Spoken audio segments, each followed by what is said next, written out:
Hello, in this video I will show you how to join someone on Roblox without being their friend. So firstly what you will do is, open your Google Chrome. So this will open the browser and open your Roblox.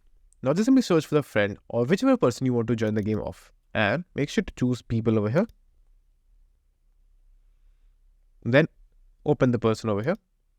Now after that you have to install a plugin called Restore Old Roblox Server List, as you can see right over here.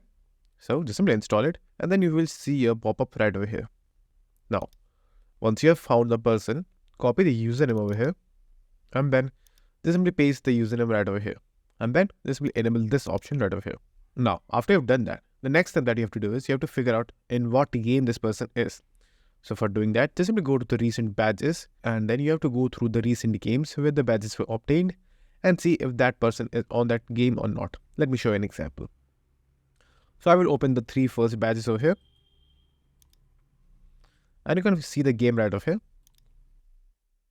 Now these two games are the same one, so I'm going to close one of them. Now the first thing I'm going to do is, I'm going to go to this game. So click on the game over here directly. Then go to the server list over here. And as you can see, the user is not found in this game currently. So when you will enable this option, you will find a new tab of pop-up which will appear right over here. Now let's go to the next game. It is the Fall. So click on the game again. The game should open a new tab. Now go to server list and then you will be able to see if the user was found or not. And if the user was found, the server that the user is currently in will be highlighted in green. And it will be also mentioned over here in which server it is, as you can see right over here. So now all you have to do is just simply click on join on the server which is highlighted as green. And then just simply see if the user is in that or not. Now after you have joined the server, as you can see right over here, this is the person. And right over here, this is the user that I just simply tracked. And as you can see, I was able to join the exact server and the user over here is not my friend as well.